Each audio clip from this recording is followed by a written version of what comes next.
Hey guys, Mr. Ryan here. We're going to read from chapters 10 to 15 today. That's pages 21 to 31 on the PDF. Alright? And Kelly's not here because she got fired because a dog can't be a teacher. Alright, let's get started. Stanley had no trouble falling asleep, so this is chapter 10. Stanley had no trouble falling asleep, but morning came much too quickly. Every muscle and joint in his body ached as he tried to get out of bed. He didn't think it was possible, but his body hurt more than it had the day before. It wasn't just his arms and back, but his legs, ankles, and waist also hurt.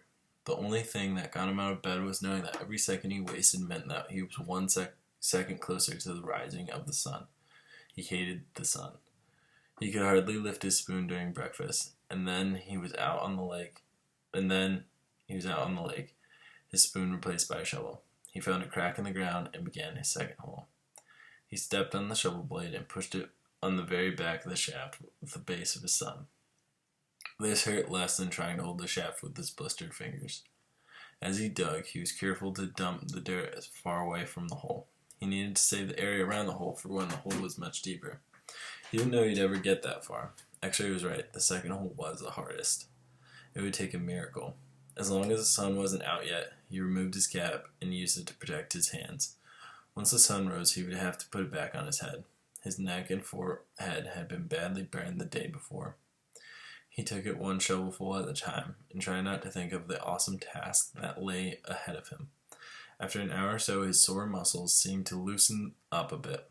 He grunted as he tried to stick his shovel into the dirt. His cap slipped out from under his fingers, and the shovel fell free. He let it lie there. He took a drink from his canteen and guessed that the water truck should be coming soon, but he didn't finish all the water, just in case he was wrong. He learned to wait until he saw the truck before drinking the last drop. The sun wasn't up yet, but its rays arced over the horizon and brought light to the sky. He reached down to pick up his cap, and there next to it he saw a wide, flat rock. As he put his cap on his head, he continued to look down at the rock. He picked it up. He thought he could see the shape of a fish fossilized in it. He rubbed off some dirt, and the outline of the fish became clearer. The sun peeked over the horizon, and he could actually see the tiny lines where every one of the fish bones had been. He looked at the barren land all around him. True, everyone referred to this area as the lake, but it was still hard to believe that this dry wasteland was once full of water. Then he remembered what Mr. Stern and Mr. Pendanski had both said. If he dug up anything interesting, he should report it to one of them. If the warden liked it, he would get the rest of the day off. He looked down at his fish. He found his miracle. He continued to dig, though very, very slowly, as he waited for the water truck. He didn't want to bring attention to his find, afraid that one of the other boys might try to take it from him. He tossed the rock face down beside his dirt pile, as if it had no special value. A short while later, he saw the cloud of dirt heading across the lake. The truck stopped and the boys lined up. They always lined up in the same order, Stanley realized, no matter who got there first. X-Ray was always at the front of the line, then came Armpit, Squid, Zigzag, Magnet, and Zero. Stanley got in line behind Zero. He was glad to be at the back so no one would notice the fossil. His pants had very large pockets, but the rock still made a bulge. Mr. Pendanski filled each boy's canteen until Stanley was the only boy left. "I found something," Stanley said, taking it out of his pocket. Mr. Pendanski reached down for his canteen, but Stanley handed him the rock instead. "What's this?" "It's a fossil," said Stanley. "See the fish?" Mr. Pendanski looked at it again. "See, you can even see all of its little bones," said Stanley. "Interesting," said Mr. Pendanski. "Let me fill your canteen."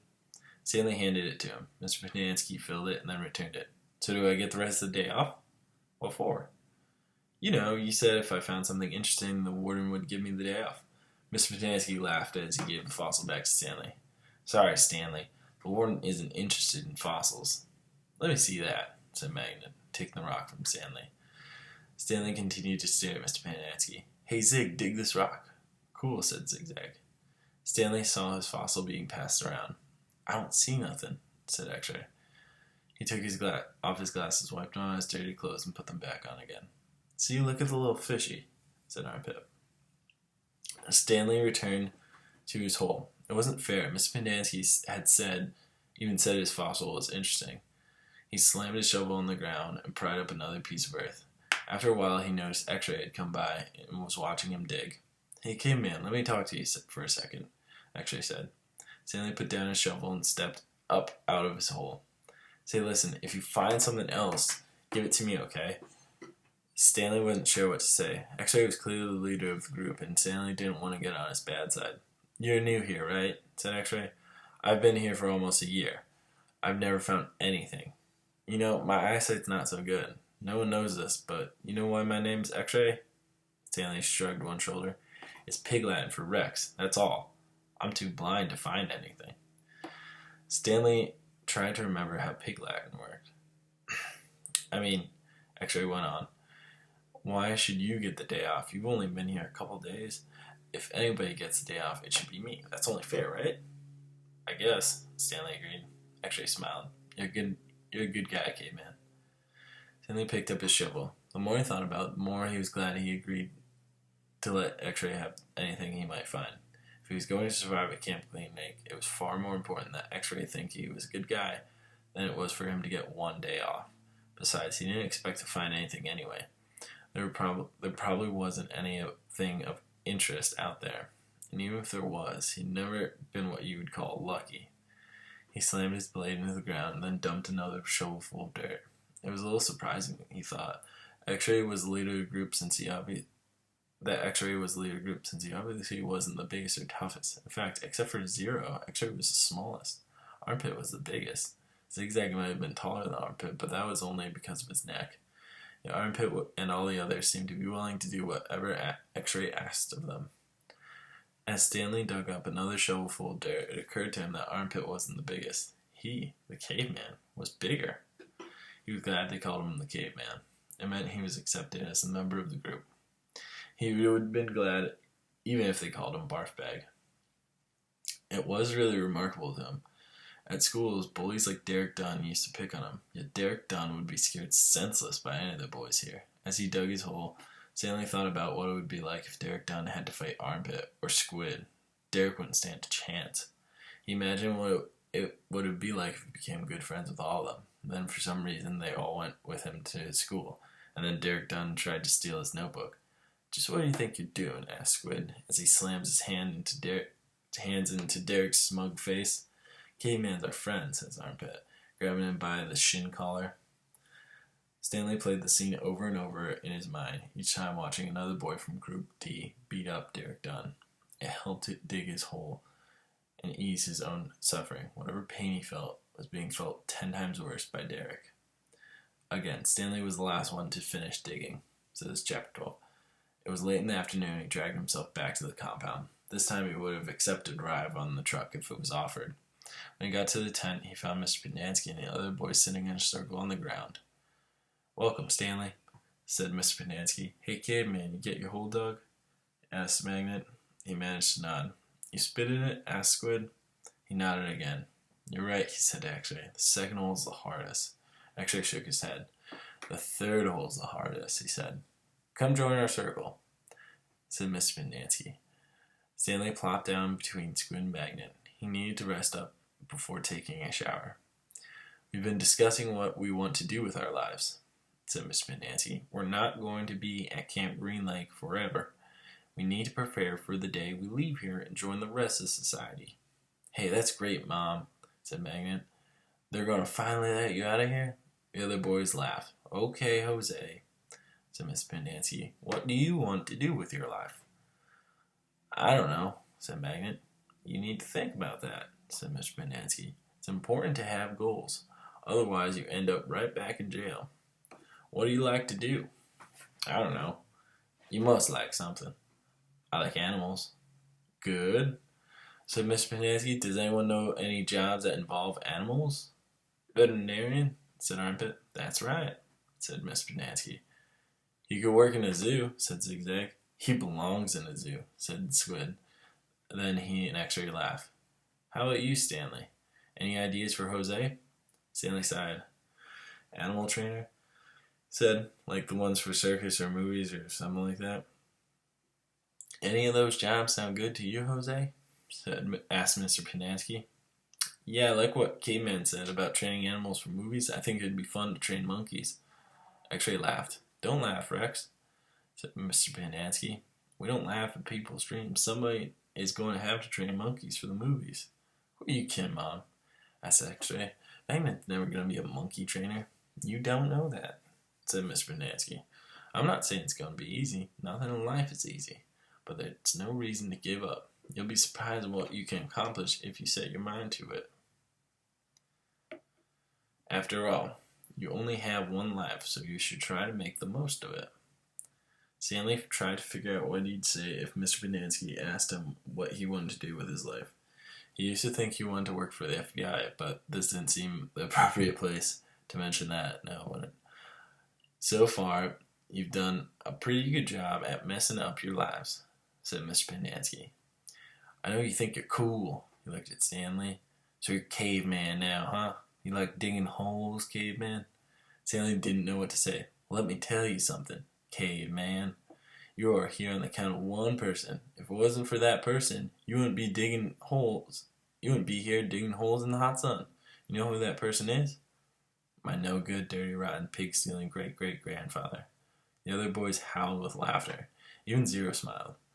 It was the first time Stanley had ever seen Zero smile. He usually had such an angry expression on his face. Now he had such a huge smile, it almost seemed too big for his face, like a smile on a jack-o'-lantern. No, said Mr. Pinansky. That person is you, Stanley. You're the reason you're here. You're responsible for yourself. You messed up your life, and it's up to you to fix it. No one else is going to do it for you. For any of you. Mr. Pinansky looked from one boy to the other. You're all special in your own way, he said. You all got something to offer. You have to think about what you want to do, then do it. Even you, Zero. You're not completely worthless. The smile was now gone from Zero's face. What do you want to do with your life? Mr. Pinansky asked him. Zero's mouth was shut tight. As he glared at Mr. Pinansky's dark eyes seemed to expand. What about it, Zero? Asked Mr. Pinansky. What do you want to do? I like to dig holes. Chapter 13.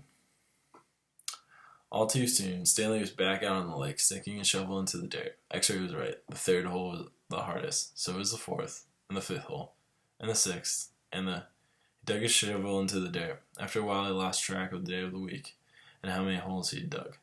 It all seemed like one big hole. It would take a year and a half to dig it. He guessed he lost at least 5 pounds. He figured that in a year, he'd either be in great physical condition or else dead. He dug his shovel into the dirt. It couldn't always be this hot, he thought. Surely it got cooler in December. Maybe then they froze. He dug his shovel into the dirt. His skin got tougher. It didn't hurt so much to hold the shovel. As he drank from his canteen, he looked up at the sky. A cloud appeared earlier in the day. It was the first cloud he could remember seeing since coming to Camp Green Lake. He and the other boys had been watching it all day, hoping it would move in front of the sun. Occasionally it got close, but it was just teasing him. His hole was waist deep. He dug his shovel into the dirt. As he dumped it out, he thought he saw something glisten as it fell onto the dirt pile. Whatever it was quickly buried. Stanley stared at the pile for a moment, unsure if he'd seen it. Even if it was something, what good would it do him? He promised to give anything he found to X-Ray. It didn't seem worth the effort to climb out of his hole and check it out. He glanced up at the cloud, which was close enough to the sun that he had to squint to look at it. He dug his shovel back into the earth and scooped out some more dirt and lifted it up over his head. But instead of dumping it there, he tossed it off to the side. His curiosity had gotten the better of him. He climbed up out of the hole and sifted his fingers through the pile. He felt something hard and metallic. He pulled it out. It was a gold tube, about as long and as wide as the second finger on his right hand. The tube was open at one end and closed at the other. He used his few drops of his precious water to clean it. There seemed to be some kind of design on the flat closed end. He poured a few more drops on the water and rubbed it on the inside of his pants pocket. He looked again at the design engraved on the flat bottom of the tube. He could see an outline of a heart with the letters KB etched inside it. He tried to figure out some way that he wouldn't have to give it to X-Ray. He could just keep it, but that wouldn't do him any good. He wanted a day off. He looked at the large piles of dirt where X-Ray was digging. X-Ray was probably almost finished for the day. Getting the rest of the day off would hardly do him much good. X-Ray would first have to show the tube to Mr. Sir and Mr. Pendanski, who would then have to show it to the warden. By then, X-Ray might be done anyway. Stanley wondered about trying to secretly take the tube directly to the warden. He could explain the situation to the warden. The warden might make up an excuse for giving him the day off, so X-Ray wouldn't suspect. He looked across the lake to the cabin under the 2 oak trees, the place that scared him. He'd been at Camp Green Lake almost 2 weeks, and he still hadn't seen the warden. That was just as well. If he could go the entire year and a half without seeing the warden, that would just be fine with him. Besides, he didn't know if the warden would find the tube interesting. He looked at it again. It looked familiar. He thought he'd seen something like it somewhere before, but he couldn't quite place it. "What do you got there, caveman?" asked Zigzag. Stanley's large hand closed around the tube. "Nothing, it just, it was useless. I think I might have found something." "Another fossil?" No, I'm not sure what it is." "Let me see," said Zigzag. Instead of showing it to Zigzag, Stanley brought it to X-Ray. Zigzag followed. X-Ray looked at the tube, then rubbed his dirty glasses on a dirty shirt to look at the tube again. One by one, the other boys dropped their shovels and came to look. "Looks like an old shotgun shell." Said Squid. "Yeah, that's probably what it is," said Stanley. He decided not to mention the engraved design. Maybe no one noticed it. He doubted X-Ray could see it. "No, it's too long and thin to be a shotgun shell," said Magnet. "It's probably just piece junk," said Stanley. "Well, I'll show it to Mom," said X-Ray. "See what he thinks. Who knows? Maybe I'll get the day off." "Your hole's almost finished," said Stanley. "Yeah, so?" Stanley raised and lowered his shoulder. "So why don't you wait until tomorrow to show it to Mom?" he suggested. "You can pretend you found it first thing in the morning. Then you get the whole day off instead of just an hour or so this afternoon." "Good thinking, caveman." X-Ray smiled. He dropped the tube into his large pocket on the right leg of his dirty orange pants. Stanley returned to his hole. When the water truck came, Stanley started to take his place at the end of the line, but X-Ray told him to get behind Magnet in front of Zero. Stanley moved up one place in the line. Chapter 14. That night, as Stanley lay on his scratchy, smelly cot, he tried to figure out what he could have done differently. But there was nothing he could do. For once in his unlucky life, he was in the right place at the right time, and it still didn't help him. "You got it?" he asked X-Ray the next morning. X-Ray looked at him, half-open eyes behind dirty glasses. "I don't know what you're talking about," he grumbled. "You know," said Stanley. "No, I don't," X-Ray snapped. "Just leave me alone, okay? I don't want to talk to you." Stanley didn't say another word.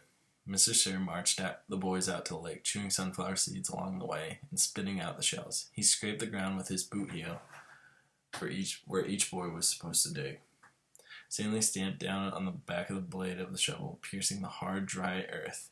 He couldn't figure out why X-Ray snapped at him. If he was just going to produce the tube, why did he make Stanley give it? If he wasn't going to produce the tube, why did he make Stanley give it to him? Was he just going to keep it? The tube was golden color, but Stanley didn't think it was real gold. The water truck had came a little after sunrise. Stanley finished the last drop of his water and stepped out of his hole. At this time of day, Stanley sometimes could see distant hills or mountains on the other side of the lake. They were only visible for a short while and would soon disappear behind the haze of heat and dirt. The truck stopped and the dust cloud drifted past it. X-Ray took his place at the front of the line. Mr. Pendanski filled his canteen. "Thanks, Mom," X-Ray said. He didn't mention the tube.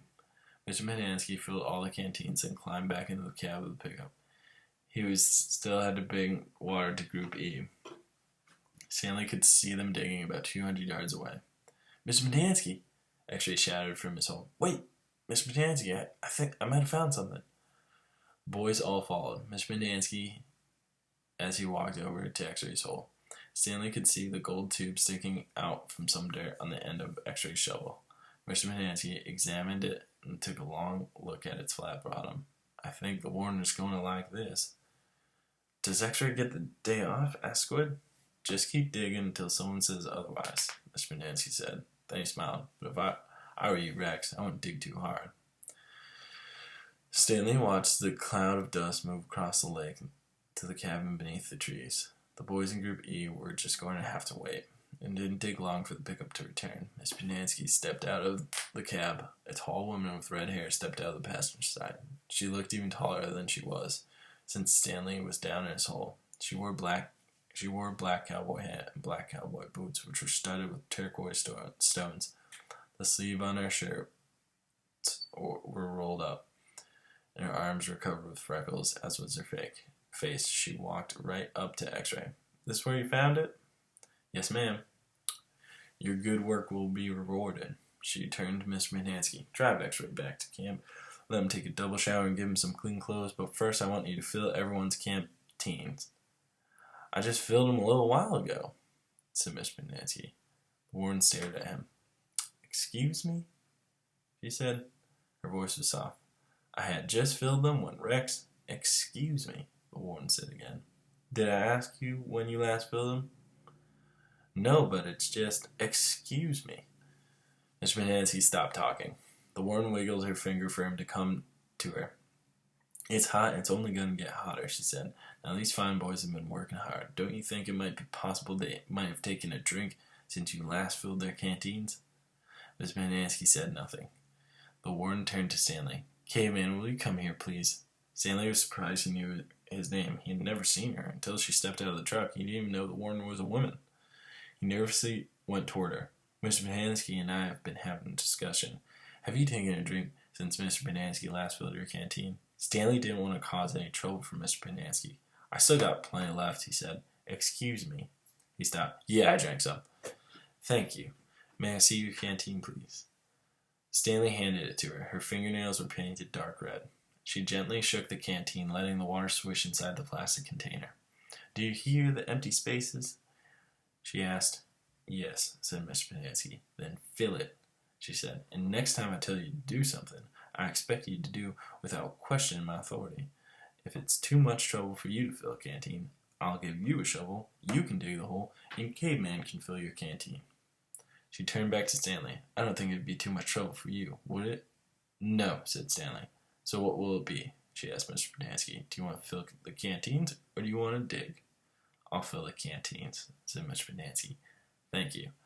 All right, stop there for today. Page 31. All right.